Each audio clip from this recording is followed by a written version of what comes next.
Hey, maître du podcast. Je suis Paul. Aujourd'hui, vous allez découvrir les meilleurs podcasts du monde. Prêt à apprendre des plus grands et à changer votre vie? Allons-y. Salut à toi et bienvenue dans The Deep Dive. On plonge aujourd'hui dans un sujet qui fait couler beaucoup d'encre. L'avenir de la programmation avec l'intelligence artificielle, l'IA. Ah oui, l'IA, ça change la donne, même pour nous, les développeurs. Exactement. Et pour décortiquer tout ça, on s'appuie sur une discussion vraiment intéressante avec Kiko Palomars, un programmeur et grand fan d'IA. Elle a été interviewée sur YouTube, podcast Aprendiendo, et ses idées sont fascinantes. Ah oui. Oui, parfois même un peu provocantes. On va voir ça ensemble. J'ai hâte d'entendre ça. Le point de vue d'un développeur, c'est toujours intéressant. Absolument. Commençons par la star du moment, ChatGPT. Kiko, il l'utilise tous les jours, il le voit comme un couteau suisse. Et ce qui est marrant, c'est qu'il préfère même à Gemini, le modèle d'IA de Google. Ah bon, c'est intéressant ça. Ouais. Alors que souvent, on le présente comme un concurrent sérieux. Oui, c'est vrai. Mais pour Kiko, ChatGPT, c'est vraiment le top. Mais qu'est-ce qu'il trouve de si spécial? Il souligne que la mise à jour GPT-4 Turbo, ça a vraiment tout changé. Maintenant, ChatGPT, il peut traiter des textes beaucoup plus longs, se souvenir des conversations précédentes et même analyser des documents complexes comme des newsletters. Ah ouais. Imaginez le gain de temps. Impressionnant. Et concrètement, il l'utilise comment? Il donne un exemple. Il utilise GPT-4 Turbo pour générer et programmer automatiquement des tweets pour sa newsletter Corso. Ah ouais, pas mal. Plus besoin de passer des heures à rédiger et planifier. L'IA s'occupe de tout. C'est un bon gain de temps, ça. Ah oui, c'est clair. Du coup, il peut se concentrer sur des tâches plus créatives, stratégiques. Ouais, c'est vraiment un exemple qui parle à tous les créateurs de contenu. Libérer du temps pour ce qui compte vraiment. Et ce n'est pas tout.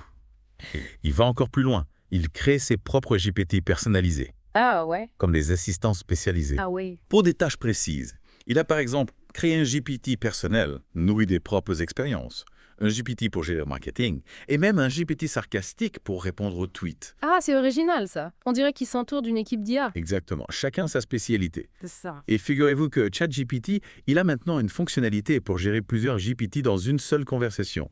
Ah ouais? Donc vous pouvez discuter avec votre expert marketing, votre rédacteur, votre développeur web, tout en même temps. C'est vraiment l'IA chef d'orchestre. Ah, c'est ça. Et avec Zapier, on peut imaginer automatiser des actions directement depuis ces conversations, publier sur les réseaux sociaux, les possibilités. On finit. Kiko nous emmène encore plus loin. L'IA pourrait apprendre à utiliser les ordinateurs de manière autonome. Il prend l'exemple des développeurs de Ravit R1. C'est un assistant vocal. Ils ont appris à une IA à utiliser Midjourney en enregistrant des interactions à l'écran. Ah ouais? Imaginez une IA qui apprend en regardant des tutoriels YouTube, comme nous. Fascinant. Mais on n'y est pas encore. Non. Aujourd'hui, l'IA, ça fonctionne avec des API. Quand un service n'est pas accessible comme ça, il faut l'intervention humaine. C'est une limite importante. Oui. Kiko en est conscient. Mais il pense que l'avenir, c'est l'IA qui imite le comportement humain. Des IA qui interagissent directement avec nos ordinateurs. Ouvrir Photoshop, faire des actions complexes, devenir de vrais utilisateurs. Une vision audacieuse, mais plausible vu la vitesse à laquelle l'IA progresse. Et ça nous amène à une question qui fâche. Est-ce que l'IA va rendre les programmeurs obsolètes? Kiko, il pense que oui. À vous pas dans 100 ans d'ici 5 ans. 5 ans. 5 ans, C'est demain. c'est demain. Alors là, vous imaginez les réactions. Ah oui. Mais attention, il fait une distinction importante entre les programmeurs qui écrivent du code et les développeurs qui, eux, se concentrent sur la résolution de problèmes. Ah oui, c'est une nuance importante. Et quel est l'avenir de ces deux profils, selon lui? Les emplois axés uniquement sur la génération de code, c'est en danger, oui. Mais la demande pour des développeurs capables de résoudre des problèmes complexes, d'innover, de penser out of the box, ça va exploser. D'accord. Sam Altman, le PDG d'OpenAI, il le dit. La créativité humaine dans la résolution de problèmes, c'est très difficile à reproduire pour une IA. Ouais, c'est rassurant pour les développeurs qui ne se contentent pas d'écrire du code, mais qui cherchent à apporter une vraie valeur ajoutée. Oui. Mais ça veut dire qu'il faut évoluer, s'adapter à ces nouveaux outils. Tout à fait. Il ne s'agit pas de remplacer les humains, mais de leur donner des super-pouvoirs. C'est bien ça. Kiko le souligne, les modèles d'IA actuels, comme GPT-4 et Gemini, ils ont leurs limites. Ils sont polyvalents, mais pas forcément les meilleurs dans tous les domaines. Et c'est là que les modèles d'IA spécialisés entrent en jeu. Exactement. Il prend l'exemple d'un générateur d'interface web qui surpasse ChatGPT dans ce domaine précis. Il imagine un futur des modèles d'IA hyper spécialisés, interconnectés. un peu comme les différents services d'une entreprise. Intéressant, un écosystème d'IA, Voilà, capable de s'attaquer à des tâches complexes de manière collaborative. c'est ça. Imaginez, vous abonnez à un designer ou à un rédacteur IA, formé à vos goûts, à vos besoins, Les possibilités? infini. Mais avant de partir dans tous les sens, on va faire une petite pause. Oui, prenons le temps de digérer tout ça. On se retrouve dans la deuxième partie pour explorer les implications concrètes de l'IA sur le monde du travail, les compétences clés pour l'avenir. À tout de suite. Bon, on reprend notre exploration de l'avenir de la programmation. Avec Kiko Palomares, on a vu comment il utilise l'IA pour automatiser des tâches, voire générer du code. Mais du coup, quel est l'impact réel de ces outils sur le travail des développeurs? Ah, elle est la question que tout le monde se pose. Et Kiko, il n'y a pas par quatre chemins. Il annonce clairement que certains programmeurs y risquent de voir leur travail disparaître, purement et simplement remplacés par l'IA. Ah ben, ça fait froid dans le dos, mais est-ce que ça concerne tous les développeurs? Pas si vite, Kiko y nuance son propos. Il précise que ce sont surtout les programmeurs qui se contentent d'écrire du code, sans apporter de réflexion de créativité, de vision d'ensemble, qui sont menacés. Ouf, ça rassure un peu. Donc si je comprends bien, ce sont les développeurs qui ont une vision plus large de leur métier, qui cherchent à résoudre des problèmes complexes. Qui ont de beaux jours devant eux. Exactement. D'ailleurs, Kiko, il utilise le terme développeur pour désigner ceux qui vont au-delà du simple codage, ceux qui sont capables de concevoir des solutions innovantes, de penser l'architecture d'un logiciel, de prendre en compte le besoin des utilisateurs.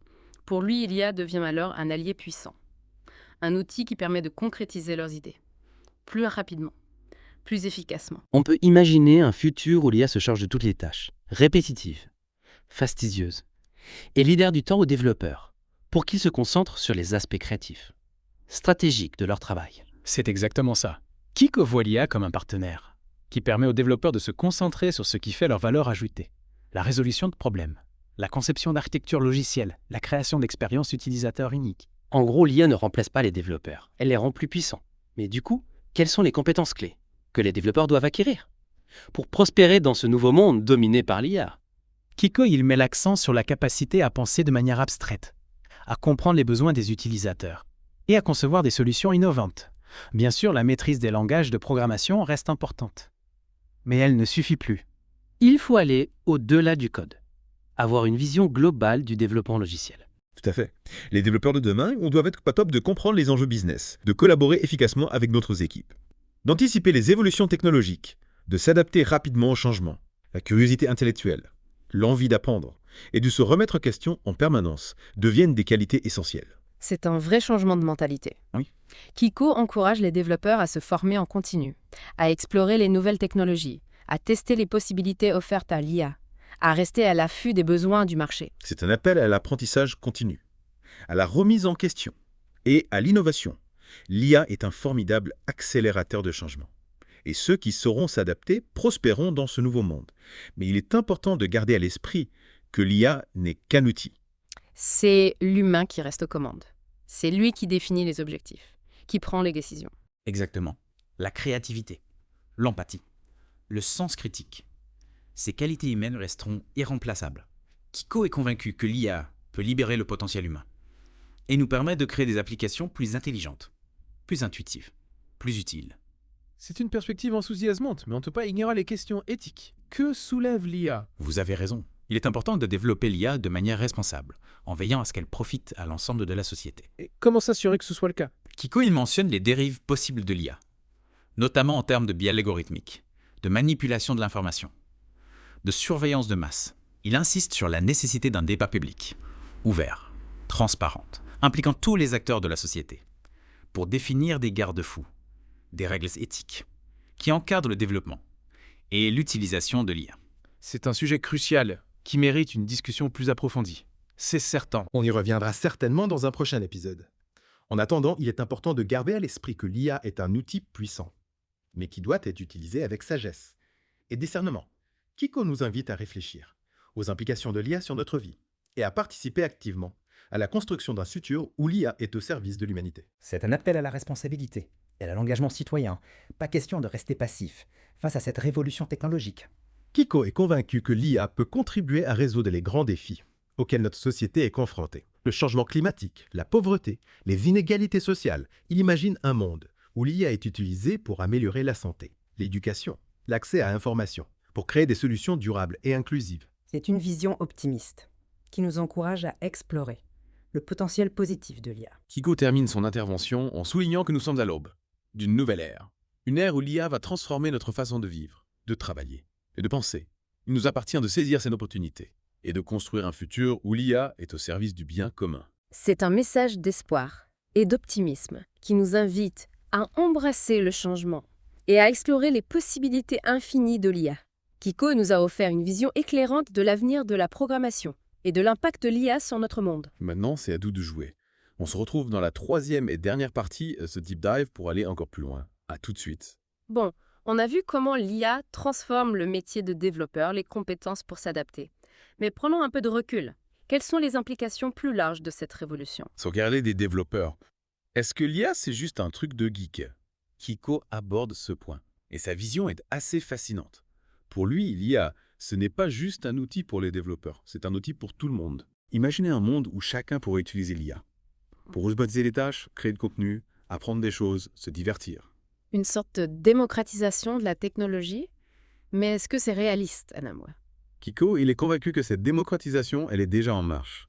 Des outils comme ChatGPT, ils sont accessibles à tous. Oui, c'est vrai. Leur simplicité d'utilisation, ça les rend incroyablement puissants, même pour ceux qui n'y connaissent rien en programmation.